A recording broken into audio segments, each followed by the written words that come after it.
Hola a todos. Vamos a empezar con esta clase virtual, sustitución de esa clase que no pude dar el viernes, en la que vamos a continuar hablando de cuestiones de sistema digestivo vamos a comenzar a hablar un poco del tema del hígado. Nos vamos a quedar donde llegué con las otras clases. Entonces vamos a hacer un pequeño repaso de lo que habíamos visto hasta ahora. Estábamos en una parte del sistema digestivo centrada en, digamos, el tránsito de los nutrientes, de los alimentos a través de todo el tubo digestivo. Entonces habíamos visto todos los mecanismos relacionados con la ingesta, el centro del hambre hipotalámico, habíamos visto la masticación, todos los componentes que intervienen en la masticación y su control. Habíamos hablado también de la deglución, sus distintas etapas, qué partes son voluntarias e involuntarias y el control de las mismas. Y una vez que hemos hablado de la deglución, vamos a pasar a las siguientes fases. ¿Por dónde va a atravesar el alimento ahora? ¿Qué caminos va a atravesar el alimento? Pues ya sabéis, después de la deglución que transita el alimento por boca, faringe y esófago, llegamos al estómago. Entonces vamos a ver la motilidad estomacal, intestinal y finalmente la defecación. Muy bien, comenzar. En el estómago habéis estudiado en el estudio previo de la semana pasada cuáles son sus funciones y las células principales que forman parte de su pared. Y desde el punto de vista de la motilidad o de la funcionalidad que lleva a cabo o desempeña el estómago, tenemos que diferenciar las funciones que va a desempeñar. El estómago no solo va a intervenir en la digestión, sino que además también va a servir de almacenamiento. Así que va a tener una función de almacenamiento. Esa función de almacenamiento se va a llevar a cabo en la parte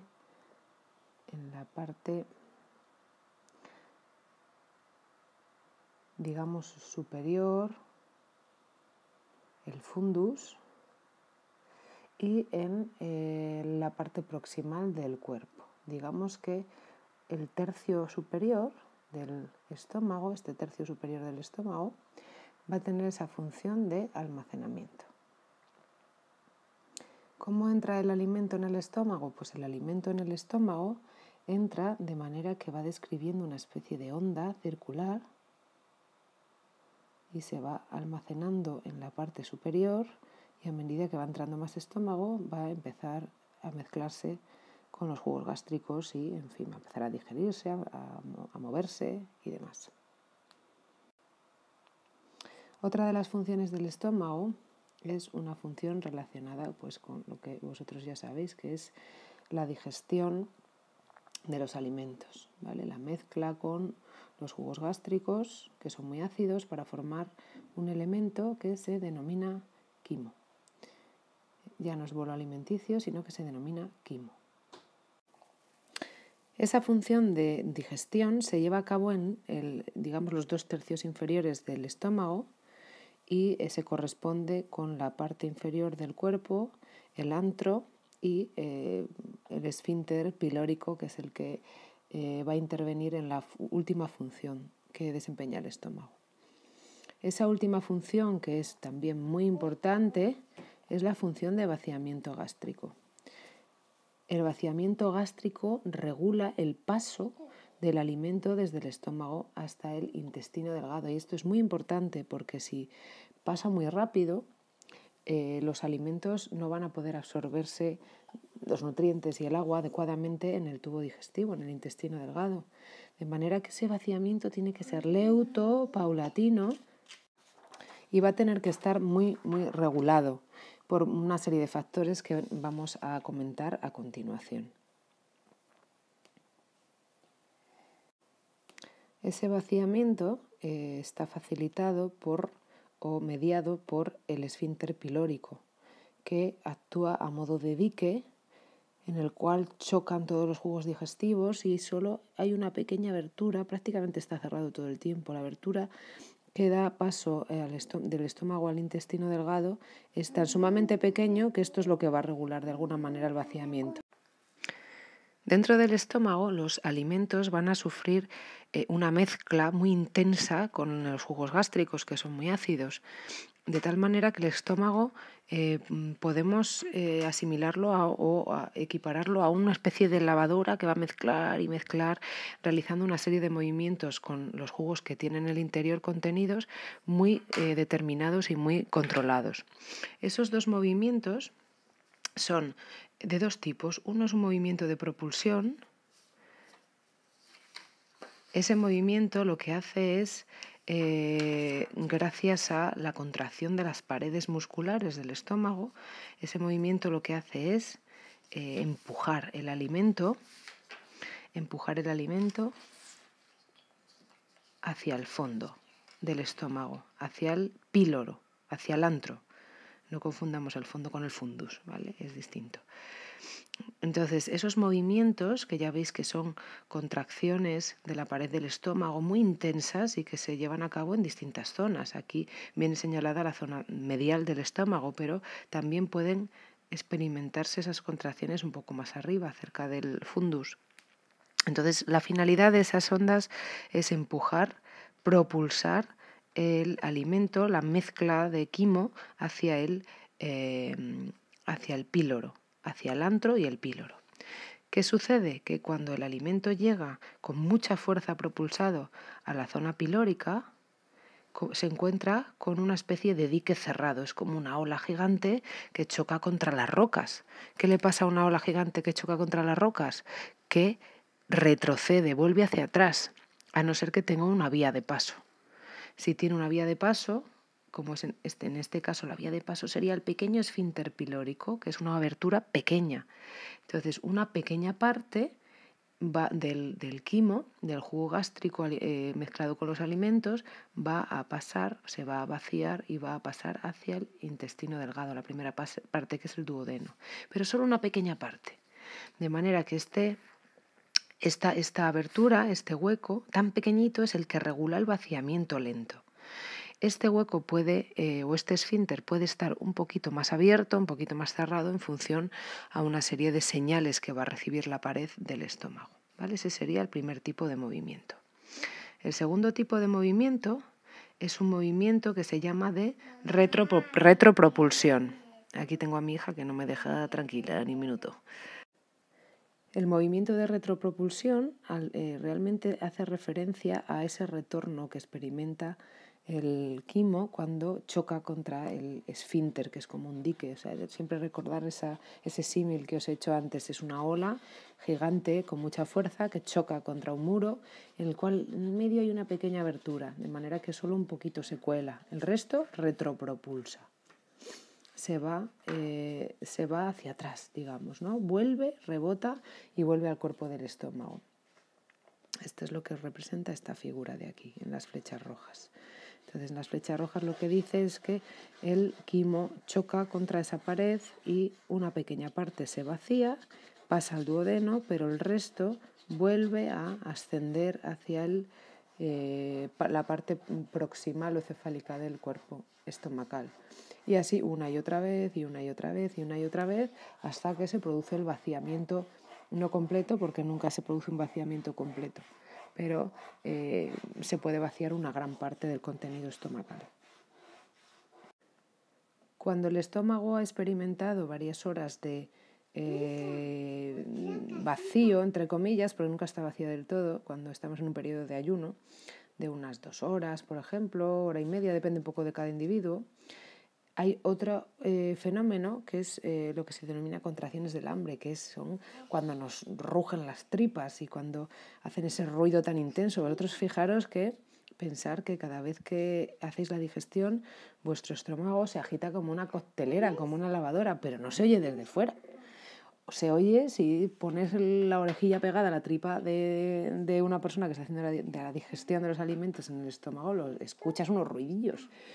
pero no se oye desde fuera. Sin embargo, las contracciones del hambre son tan intensas que se oyen desde fuera y se deben a una serie de movimientos peristálticos que atraviesan o que se mueven a lo largo de la pared del estómago, parecidos a los movimientos peristálticos de la digestión, y que lo que hacen es chocar unos contra otros. Son como olas que viajan por un lado de la pared y chocan contra olas que vienen por otro lado de la pared, y cuando chocan unas contra otras se oye o se experimenta ese rugido tan intenso, que es lo que llamamos contracciones del hambre, ¿vale? Y es una especie de señal indicadora de que ya es momento de ingerir algo.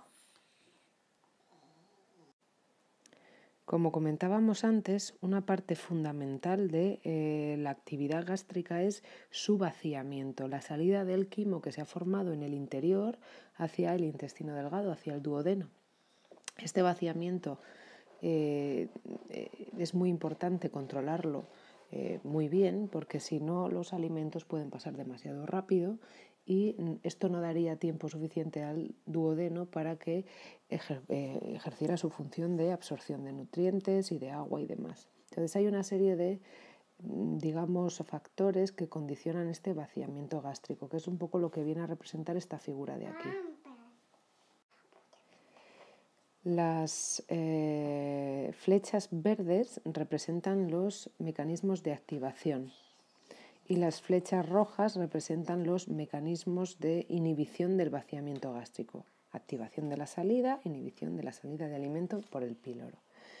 ¿Qué factores pueden actuar activando esa salida del alimento por el píloro? Realmente lo que van a hacer esos factores activadores es que los movimientos de la pared, los de propulsión y retropropulsión, los movimientos estomacales sean más intensos, y al ser más intensos, cuantas más olas chocan contra el dique, pues más vaciamiento se va a producir. Entonces hay varios factores. Uno de esos factores es el factor desencadenado por señales nerviosas procedentes del sistema nervioso central. ¿Qué tipo de señales pueden condicionar nuestra motilidad digestiva? Pues seguro que alguno de vosotros lo habéis experimentado cuando tenéis nervios, ansiedad, cuando estáis relajados o cuando tenéis algún tipo de patología. Vuestro estómago no se mueve de la misma manera, porque hay ciertas señales pues, generadas por pensamientos o por percepciones sensitivas que nos vienen de nuestros órganos de los sentidos. Pues cuando estamos oliendo un alimento que nos encanta o cuando estamos viendo un alimento que nos encanta, pues se producen señales que llegan al estómago, ¿no? Esas señales son nerviosas y van desde la corteza cerebral, desde el encéfalo, y lo que hacen es estimular mediante vías motoras del sistema nervioso parasimpático, estimular la musculatura lisa del estómago para que éste se contraiga con más intensidad. Y esa intensidad mayor lo que facilita es que el vaciamiento sea más rápido. Otra cosa que actúa como factor de activador positivo es la distensión del músculo. Vale, os lo voy a señalar aquí, no tengo verde en esta aplicación, pero lo voy a hacer en azul. La distensión, tacto y distensión. ¿Qué quiere decir eso? Que cuando entra alimento al estómago, este se va a distender. Es como un saco que al llenarse se va a volver más voluminoso. Esa distensión se produce gracias a la relajación, digamos de alguna manera, de la musculatura, de una parte de la musculatura. El estómago tiene una musculatura muy compleja, varias capas y demás.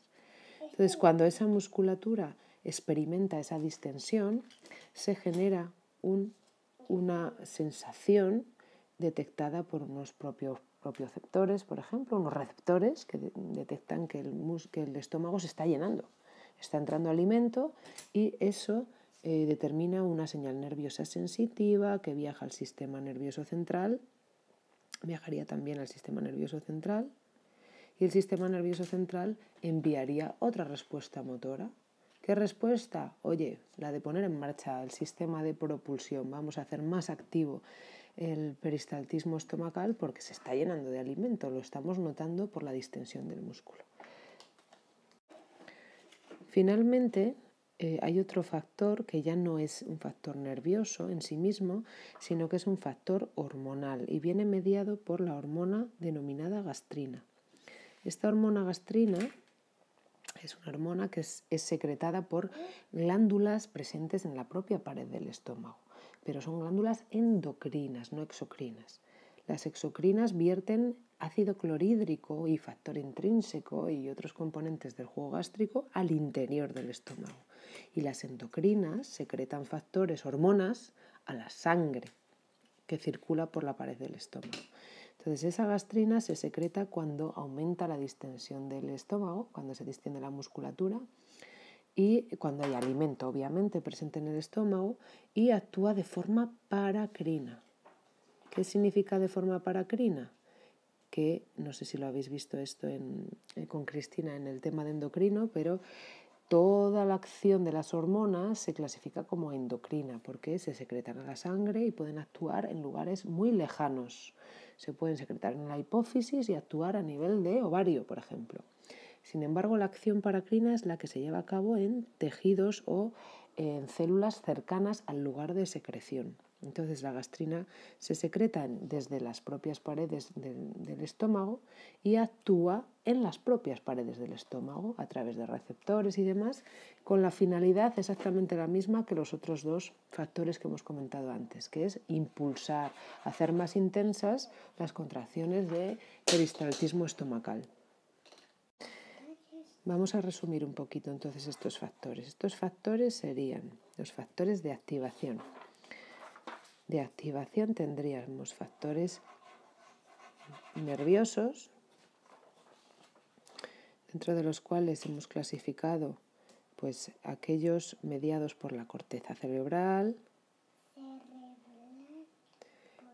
como por ejemplo pues pensamientos en situaciones determinadas, en circunstancias determinadas, ansiedad, nervios, estrés, relajación, enamoramiento, en fin, etcétera, etcétera, y aquellas señales sensitivas que vienen de los órganos de los sentidos. Y por otra parte tenemos las señales nerviosas que se disparan cuando hay una distensión muscular.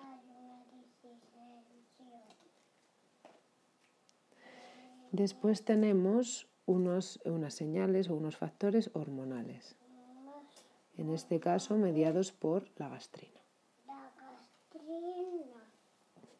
Pero bueno, esta pipiola.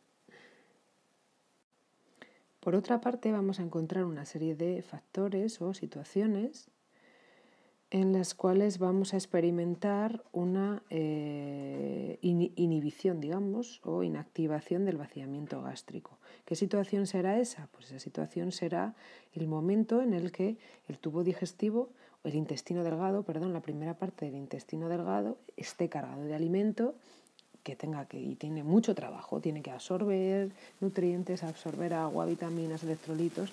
Si tiene una gran cantidad de alimento, el duodeno le tiene que decir al estómago, oye, frena, no me proporciones más, frena el vaciamiento porque no puedo con tanto. Entonces tiene que tener tiempo suficiente para que haya un buen procesamiento del alimento, una buena absorción de nutrientes. Entonces, ¿quién le va a decir al estómago que tiene que frenar un poco la salida de alimento? Principalmente las señales generadas dentro del duodeno. El duodeno va a poder percibir en qué momentos tiene una gran cantidad de alimento y va a poder comunicarse mediante vías nerviosas o químicas con el estómago para decirle, frena un poquito, que ya estoy bastante cargado. Entonces, ¿cuándo va a pasar eso? Fijaros, esto es lo que representa de alguna manera en la imagen las flechas de color rojo. Estas flechas de color rojo nos dicen que en el duodeno hay unos receptores que van a detectar, por una parte, el pH, es esto de aquí. Por otra parte, nos van a detectar pues la cantidad de solutos, digamos, la cantidad de alimento que hay. por otra parte, esos receptores van a detectar la cantidad de aminoácidos procedentes de las proteínas. Y hay más, hay más. También van a detectar la distensión muscular, que es este bultito que os pone aquí. Y todos esos receptores vienen a decirnos, oye, hay distensión muscular. Eso quiere decir que hay bastante alimento. Por lo tanto, vamos a dejarle tiempo al intestino para que absorba. Frenamos el vaciamiento. Esos receptores nos van a decir, oye, que hay una gran concentración de protones aquí. Esa concentración de protones, ¿con qué la relacionamos? Con el pH ácido. ¿Y dónde hay un gran pH ácido dentro de nuestro tubo digestivo? ¿En qué zona del tubo digestivo? En el estómago. Cada vez que sale quimo del estómago, el intestino, la primera parte del intestino lo nota porque como el quimo es muy ácido y tiene detectores o receptores para detectar la acidez, de repente nota o detecta mediante vías sensitivas, detecta un aumento de la acidez porque hay mucho quimo. Eso es como decir, oye, hay tanta cantidad de alimento ácido procedente del estómago que voy a frenar el vaciamiento porque tengo que procesarlo. Y lo mismo con los otros dos receptores. Son receptores que de alguna manera nos van a decir qué cantidad de alimento hay, qué cantidad de proteína hay y le van a informar en todo momento al estómago y van a decirle al estómago, oiga, van a comunicarse con el estómago. ¿Cómo va a ser esa comunicación con el estómago? La comunicación va a ser vía sistema nervioso. Entonces, todos estos receptores detectan esas cuestiones, ¿no? La distensión muscular, la acidez, la osmolaridad, la cantidad de proteínas. Envían una señal, que es esta flechita que sube, envían una señal al sistema nervioso, a los centros de control de la motilidad gástrica, que están fundamentalmente localizados en el bulbo raquídeo, como muchas otras cosas, y le dicen al sistema nervioso, el tubo digestivo está lleno de alimento, tenemos que frenar el vaciamiento. Y el sistema nervioso, a través del simpático, inhibe los movimientos de propulsión y retropropulsión del estómago. Si esos movimientos son menos intensos, el vaciamiento también será menos intenso. Situaciones donde esto sucede, o típicamente esto puede suceder, bueno, pues el simpático actúa cuando estamos en una situación de estrés, de lucha, de huida, de ejercicio. En esas situaciones no nos interesa realizar una digestión intensa. Se paralizan todos los movimientos digestivos. Esos movimientos digestivos son más propios del parasimpático. En esos momentos se focaliza la actividad en otros órganos, en otros sistemas. Por último, hay otro factor que ya no es nervioso, sino que es hormonal, igual que decíamos en el caso de los factores de activación. Hay vías nerviosas, que son las que hemos marcado hasta ahora, y hay vías hormonales. La vía hormonal es la desencadenada por la acumulación de grasa en el duodeno. Cuando en el duodeno se acumula grasa, esto determina o dispara la secreción de una hormona que se llama enterogastrona o colecistoquinina.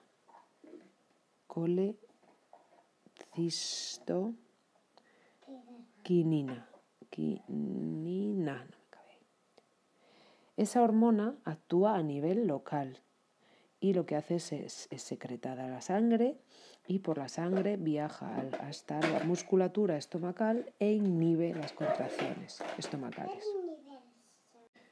Entonces vamos a hacer un resumen de esos factores que inhiben la motilidad gástrica.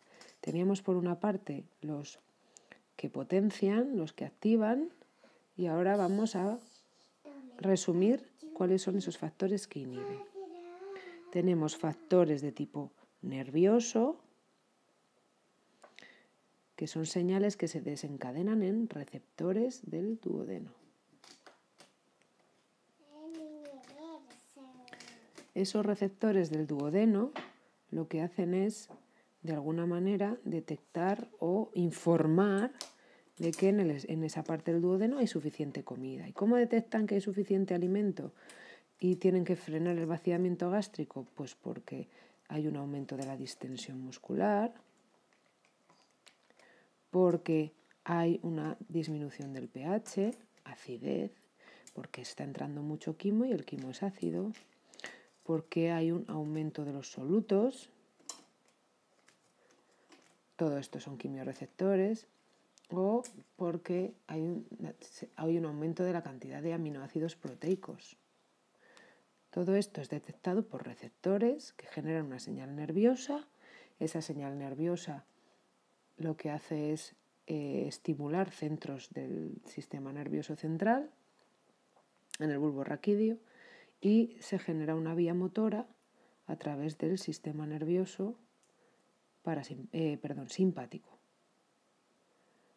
Y ese sistema nervioso simpático inhibe a nivel del estómago las contracciones musculares estomacales. Y eso hace que el vaciamiento sea más lento. Y por otra parte, tenemos unas señales inhibidoras de tipo hormonal. Esas señales vienen desencadenadas por el aumento de la grasa en el tubo digestivo, en el duodeno. Y ese aumento de la grasa determina la secreción de una hormona que se llama colecistoquinina. Y esa hormona lo que hace es, pues lo mismo, inhibe la contracción de la musculatura del estómago.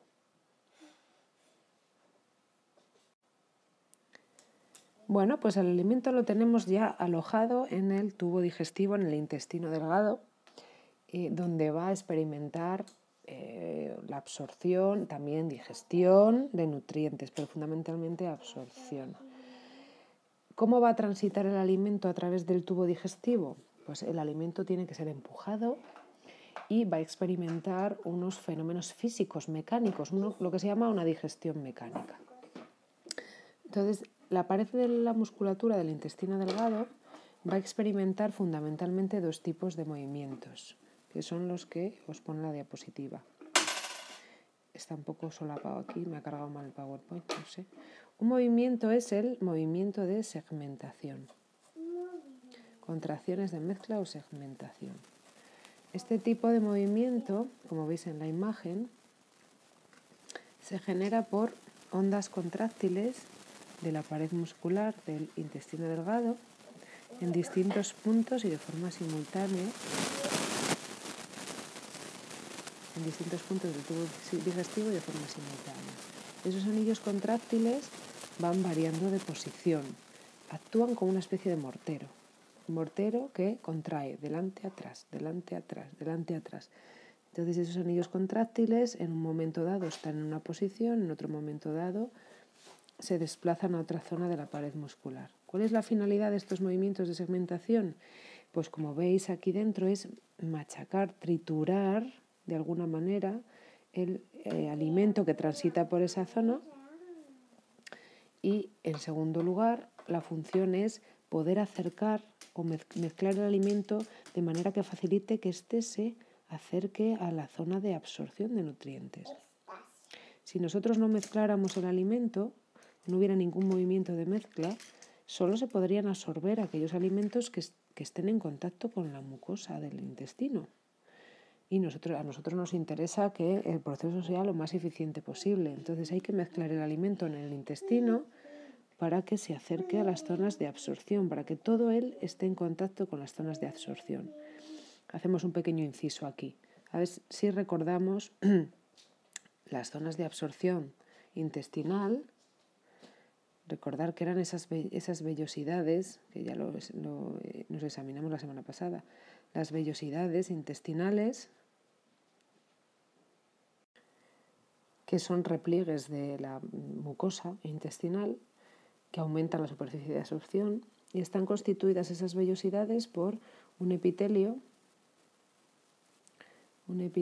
formado por células que llamamos células absortivas, que a su vez contienen unos pelitos en su superficie que llamamos microvellosidades. Y el conjunto de microvellosidades de todas esas células son las que conforman el ribete en cepillo. Pues en todas esas zonas es donde se lleva a cabo una parte de la digestión, porque hay enzimas también digestivas, y de la absorción. Entonces nosotros tenemos que poner en contacto el alimento con esas zonas. Y la forma de poner en contacto el alimento con esas zonas es llevar a cabo una serie de movimientos, en este caso movimientos de segmentación, que lo permiten. Así que, resumimos, el movimiento de segmentación son ondas contráctiles de la musculatura del intestino delgado que machacan el alimento. Son varias ondas simultáneas que avanzan delante atrás y machacan el alimento, lo trituran, lo hacen más pequeño, mecánicamente lo hacen más pequeño y lo mezclan de manera que facilitan su contacto, el contacto del alimento con las zonas de absorción, las vellosidades intestinales. Otros movimientos peristálticos muy importantes en el intestino delgado son aquellos que propulsan el alimento para que avance a lo largo de esos 11-15 metros de tubo de intestino delgado que poseemos, que son muchos metros. Entonces, hay otro tipo de movimientos que son movimientos de propulsión, movimientos peristálticos de propulsión, cuya función es, pues eso, propulsar o empujar el alimento a lo largo del intestino delgado. Entonces, este tipo de movimientos de propulsión se basan en la generación de una onda de contracción, esta onda que vemos aquí, y esa onda de contracción va avanzando a las zonas de la pared muscular adyacentes. Y va avanzando, y va avanzando. No es como en el caso anterior, que había varias ondas simultáneas, en este caso hay solo una onda, que lo que hace es estimular a zonas de la pared del intestino cercanas y va avanzando a lo largo del tubo digestivo.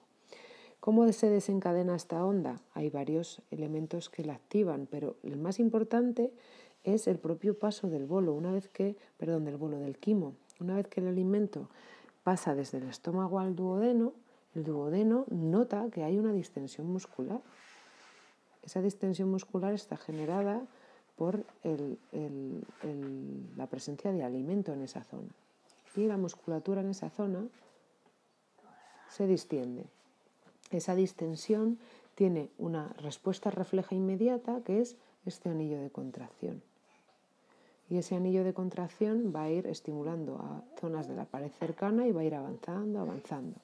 Un símil es pues, como cuando empujamos la pasta de dientes en el tubo de dientes, estamos empujándolo para que salga, moviendo la presión a lo largo de la pared del tubo. Pues esto sería básicamente lo mismo. ¿Vale? Entonces está controlado por la propia distensión muscular que genera señales nerviosas y también por señales hormonales que lo que van a hacer es detectar esa distensión muscular y actuar de forma paracrina en esa zona de la pared. Esas señales están mediadas fundamentalmente por la gastrina, la insulina y la motilina. Hay otro tipo de movimiento muy interesante y muy importante que se genera en las paredes del intestino delgado y que es un poco diferente a los anteriores. Los anteriores movimientos vienen determinados por la presencia de alimento en el intestino delgado. Sin embargo, hay un tipo de peristaltismo o de contracción muscular que se genera en periodos de ayuno. Perdonadme porque se ve mal, que se me ha cambiado la fuente en la aplicación esta. Este tipo de movimientos se llaman complejo motor migratorio y son ondas peristálticas muy intensas que se generan en periodos de ayuno y recorren toda la longitud del intestino delgado, desde el antro, desde el píloro, la primera parte del duodeno, hasta el íleon, hasta la zona terminal del íleon. Y los intervalos a los que se generan estos movimientos suelen rondar la hora, 30 minutos, hora de tiempo, como vemos en esta imagen que está aquí abajo. En esta imagen lo que se representa son las ondas contráctiles que se generan en el antro, en la primera parte del duodeno. cuando estamos en un periodo de ayuno. Esas ondas contráctiles van avanzando, son contracciones de la pared muscular, van avanzando por toda la musculatura de todo el intestino delgado. Y los intervalos son aproximadamente, entre una onda contráctil y otra, de aproximadamente 1 hora. Aproximadamente. Entonces, estos movimientos, la finalidad que tienen es limpiar todos aquellos restos que hayan quedado en el intestino delgado después del proceso de absorción y digestión de los alimentos, limpiar también a lo mejor la presencia de partículas extrañas, bacterianas, etcétera, etcétera, y arrastrarlas hacia el colon, que es la zona del tubo digestivo donde los alimentos, los restos de alimentos van a ser eliminados a través de las heces. El control de este tipo de contracciones musculares está mediado por señales fundamentalmente hormonales. Las señales hormonales activadoras están desencadenadas por la motilina,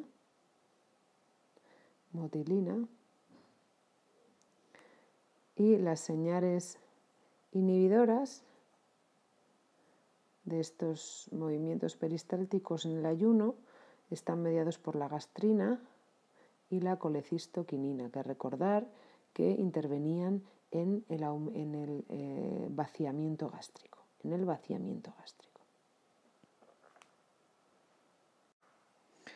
Una vez que el alimento llega ya muy procesado, muy digerido, y después de toda la absorción de nutrientes del intestino delgado, el alimento va a llegar a la zona final del intestino delgado, que es el íleon.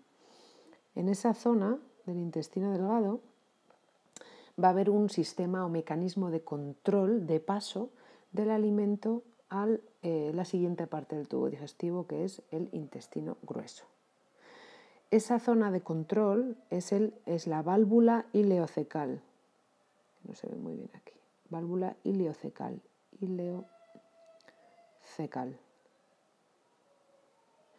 Esa válvula ileocecal tiene varias funciones.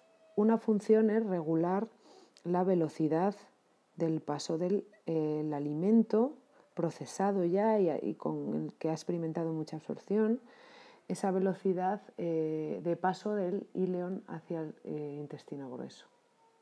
Otra función de la válvula ileocecal es evitar que haya un retroceso, evitar el retroceso.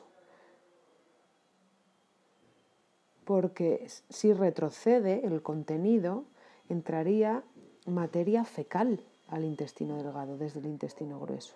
Y eso en ningún caso es interesante, porque en el intestino grueso, como ya hemos estudiado en el estudio previo, hay un gran contenido de bacterias, muchísimas bacterias, que pueden vivir perfectamente en el intestino grueso alojadas. La pared del intestino grueso está preparada, pero no en el intestino delgado. El intestino delgado está especializado en la absorción.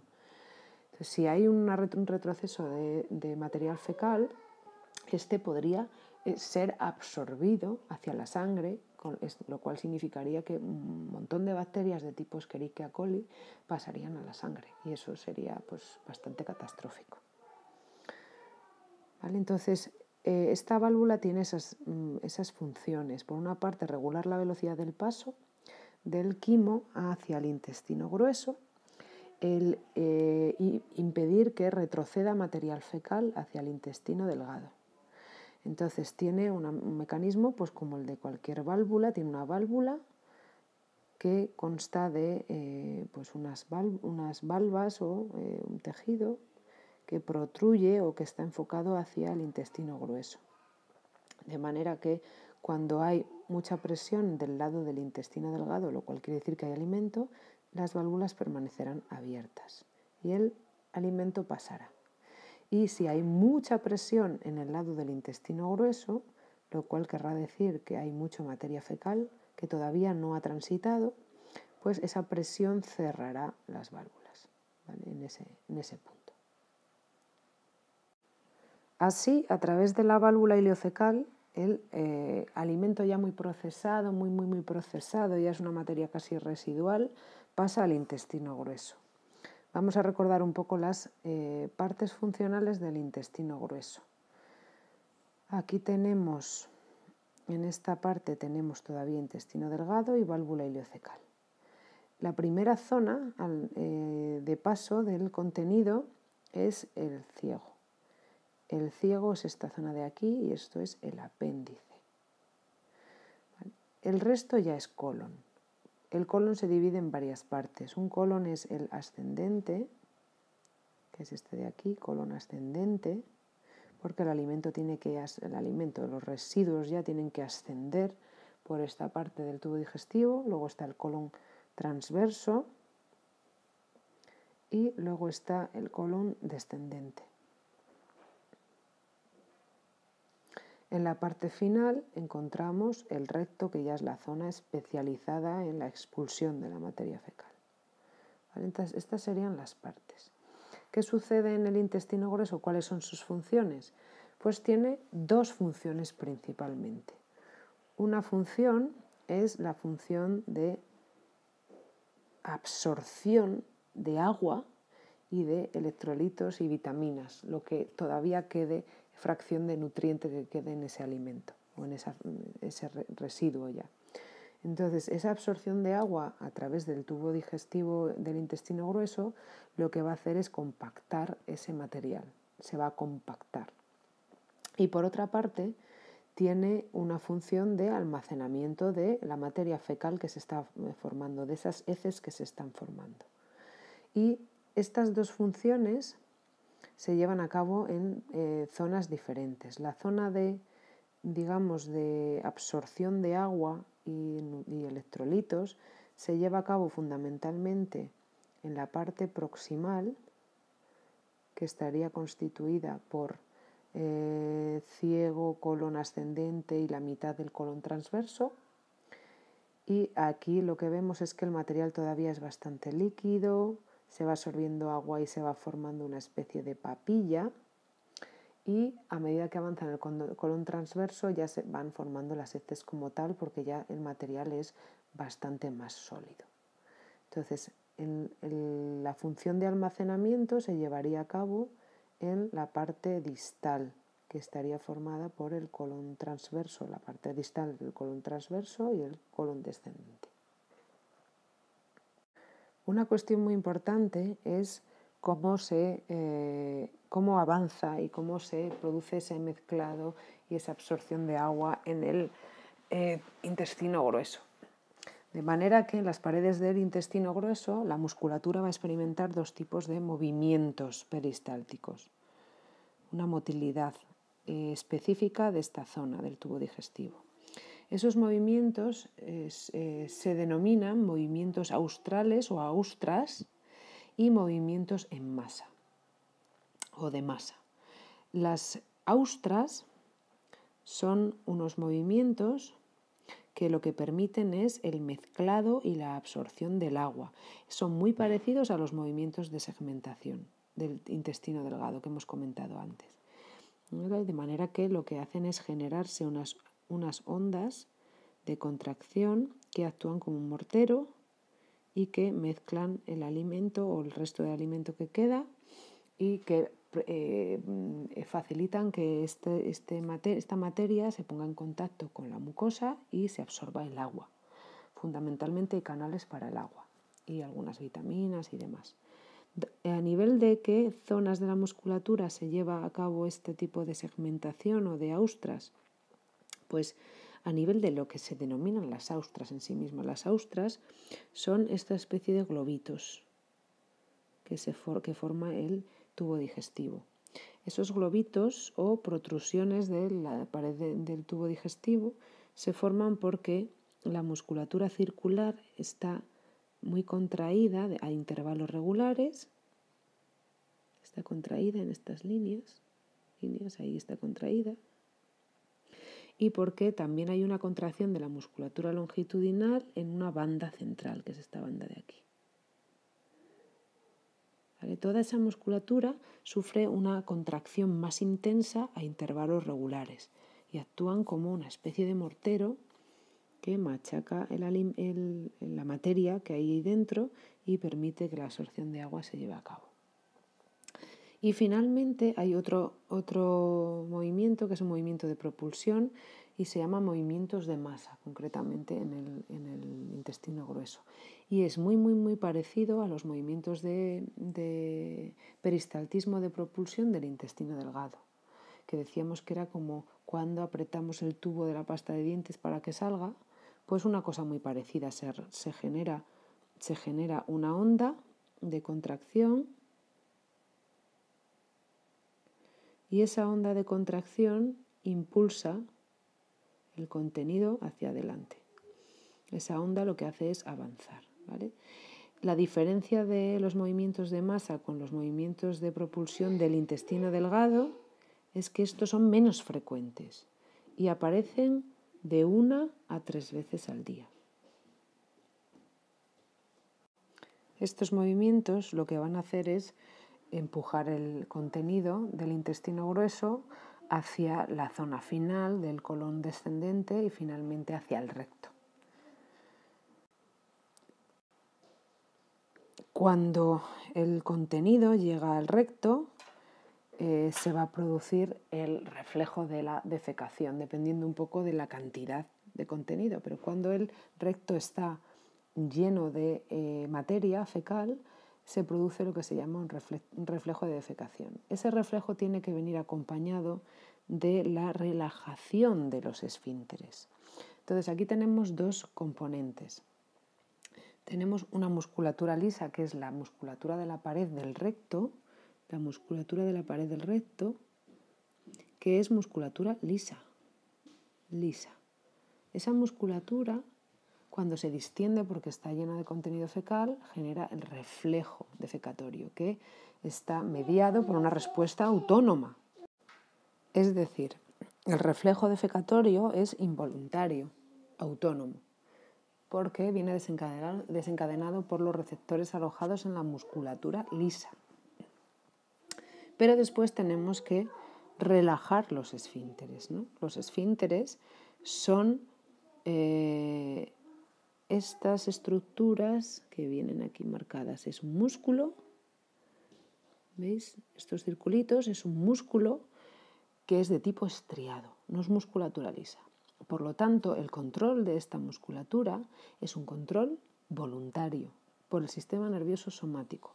Recordad siempre que la musculatura lisa se controla por el sistema nervioso autónomo y la musculatura estriada o esquelética se controla por el sistema nervioso somático. De manera que el control de esfínteres, que es algo que se aprende, es un control voluntario o semivoluntario. Aquellos individuos que no pueden controlar esfínteres, pues suele ser por una pérdida de inervación motora de esa zona, por una lesión medular, por ejemplo, o por el envejecimiento, o porque no han aprendido, como los niños pequeños, los niños como de 2 o 3 años. El esfínter anal está constituido por 2 capas musculares. Una capa muscular es la capa interna, que sería esta zona de aquí, toda esta zona de aquí,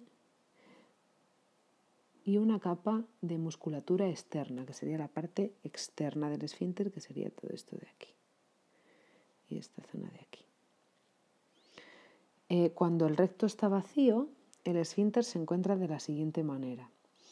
Se encuentra, obviamente, el orificio anal se encuentra cerrado y el esfínter se encuentra contraída la zona interna, contraído, y relajada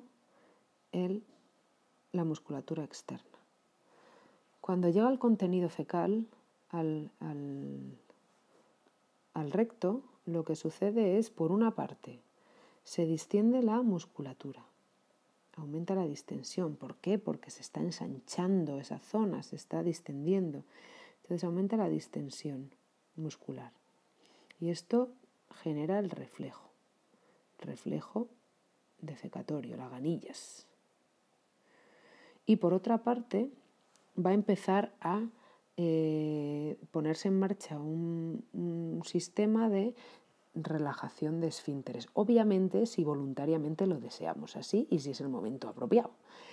Si no lo deseamos así, mantenemos el esfínter contraído, cerrado, el orificio anal cerrado. Pero si voluntariamente decidimos que es el momento estupendo de nuestro momento Olbrán, pues voluntariamente tenemos un control sobre esa musculatura.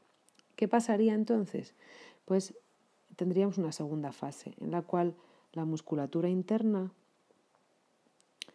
se relajaría, tirada por la contracción de la musculatura externa, ¿vale? Antes estaban al revés. Entonces esta pasaría a estar contraída y esta pasaría a estar relajada. Finalmente, cuando hemos controlado esos esfínteres, lo que vamos a provocar es la salida del contenido fecal, que sería la última fase. Entonces, cuando sale el contenido fecal, el esfínter se encuentra relajado por completo, relajado la musculatura interna y relajada la musculatura externa, totalmente relajado, por control voluntario totalmente. Muy bien, pues ya que hemos terminado, digamos, esa parte de tránsito intestinal, de movimientos, peristaltismo, la siguiente parte de la que vamos a hablar, que solo vamos a introducir hoy, son un par de diapositivas, que es realmente hasta donde llegué el otro día con los otros grupos, es la introducción de la función del hígado, no solo como órgano digestivo, sino como órgano metabólico, cuya función es central realmente en el metabolismo. Entonces vamos a ver algunas cuestiones de fisiología microscópica o de anatomía microscópica, el lobulillo hepático, que probablemente a muchos os suene. Entonces, dado su relevancia y que en anatomía tampoco vais a ver del hígado, pues creo que es comentar algunas cuestiones. El hígado es un órgano muy voluminoso, muy voluminoso, y tiene una función y además está muy bien ubicado. Está en una zona cercana a otros muchos sistemas, de manera que recibe sangre de lugares muy importantes. Tiene una función, tiene múltiples funciones, pero desde el punto de vista del metabolismo es un órgano central, porque analiza todo el rato cómo estamos energéticamente, la cantidad de grasa, la cantidad de glucosa, si se han degradado más o menos eritrocitos, si se forma bilirrubina, si hay que destoxificar fármacos, etcétera, etcétera. Entonces, desde el punto de vista del metabolismo, el hígado contiene unas rutas metabólicas que son únicas del hígado, solo están presentes en el hígado. Por ejemplo, el ciclo de la urea, ¿os suena el ciclo de la urea? La formación de urea se lleva a cabo en el hígado y la formación de urea es importantísima porque es el producto que se genera para poder desechar el nitrógeno de las proteínas y de los ácidos nucleicos en el metabolismo.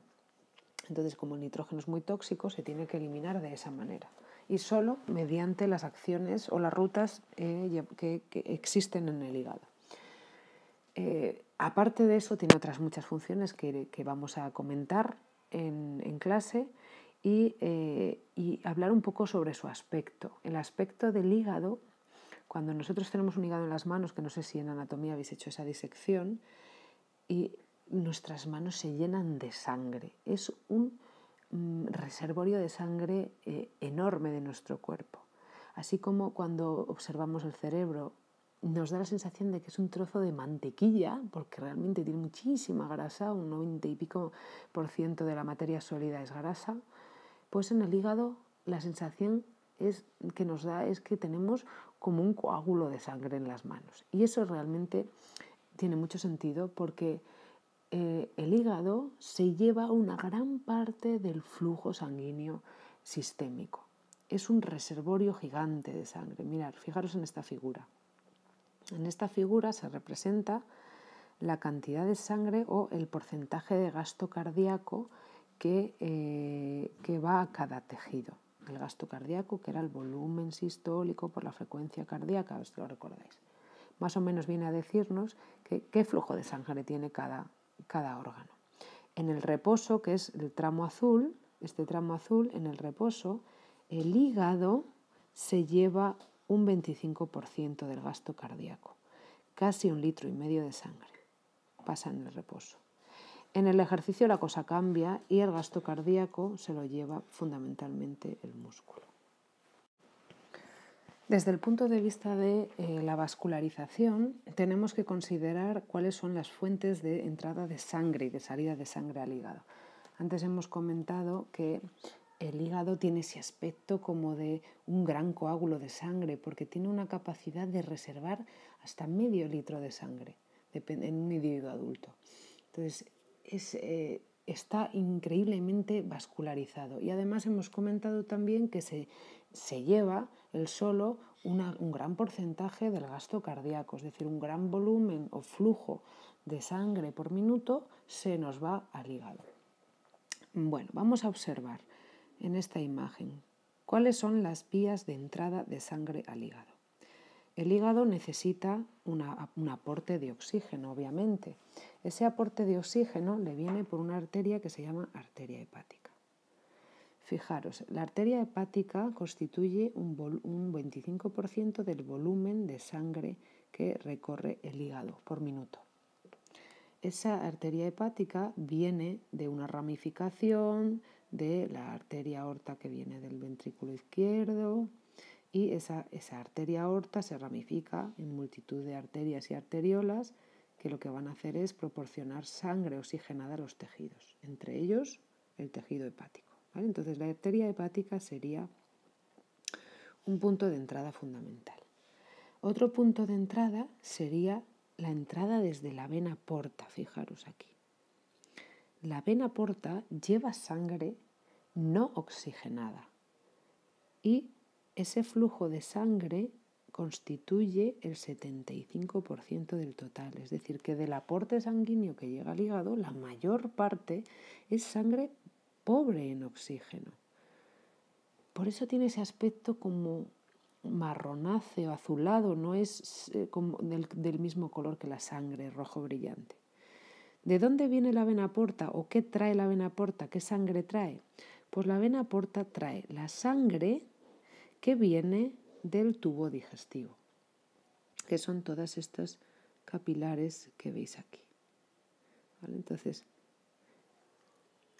los capilares oxigenados que entran al tubo digestivo se ramifican y forman arteriolas y capilares, pequeños capilares, que van a estar alojados en las paredes del tubo digestivo. En esas zonas de la pared del tubo digestivo, las células captarán el oxígeno, de manera que la sangre se irá convirtiendo en sangre venosa. Y además, ¿qué va a pasar en los capilares del tubo digestivo, sobre todo el intestino delgado? Que se va a absorber mucha cantidad de nutrientes. De manera que de aquí, de estos vasos sanguíneos, va a salir una sangre pobre en oxígeno, pero muy rica en nutrientes. Muy rica en nutrientes. Entonces, ¿qué sentido tiene esto? El sentido que tiene realmente es muy lógico, y es decir, hemos acabado de comer o de ingerir un alimento y el primer lugar por donde va a pasar ese alimento, esos nutrientes, es por un sistema de filtrado y de control de calidad que nos va a decir esto lo aprovechamos, esto lo degradamos, esto lo modificamos, esto lo eliminamos, y ese sistema es el hígado. De manera que la vena porta, por la vena porta entran esa sangre cargada de nutrientes. La primera vía de acceso de los nutrientes no es viajar al resto de los tejidos para nutrirlos, sino pasar por el sistema de control, que es el hígado. Entonces el hígado decide si hoy este individuo ha tomado un fármaco que es inactivo, lo voy a activar mediante biometabolismo, activación de fármacos. O todo lo contrario, un fármaco que llega al hígado por la sangre y tiene que ser eliminado, detoxificado. Pues el hígado es el que se va a encargar de realizar esa función. O una sangre que viene cargada de bilirrubina, pues la va a conjugar. O una sangre que viene con cierto nivel de contenido tóxico o bacteriano, porque el alimento a lo mejor está un poco pasado, el alimento que hemos ingerido. ¿Qué hace el hígado? bloquear todos esos componentes tóxicos y bacterianos, destruirlos para que sean eliminados a través de la bilis y de la bilis al tubo digestivo, al intestino grueso. ¿Vale? Entonces, en farmacología esto es muy, muy, muy importante, porque si nosotros tenemos un fármaco que se va a digerir o que se va a inhibir o desactivar o metabolizar en el hígado, si lo tomamos vía oral, tenemos que saber que su vida media va a ser muy corta o que muy poquita cantidad va a pasar a la sangre sistémica. La mayor parte se va a ir por la vía porta al hígado y el hígado lo va a degradar. Entonces, la mayor parte de los fármacos están diseñados vía oral para que no sean metabolizados hepáticamente, que puedan ser eliminados o que tengan un metabolismo complicado. Otros fármacos, entonces, que se digieren o que se eliminan rápidamente por el hígado, tienen que administrarse por otras vías, por una vía parenteral, por una vía intravenosa, intraperitoneal, etcétera, etcétera.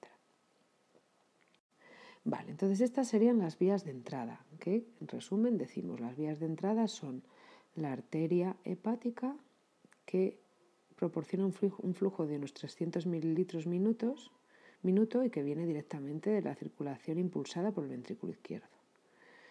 Y por otro lado tenemos la entrada de la vena porta, que constituye la sangre desoxigenada que procede del intestino delgado y grueso, del tubo digestivo, y está cargada de nutrientes y es la más voluminosa, son casi más de 1 litro por minuto.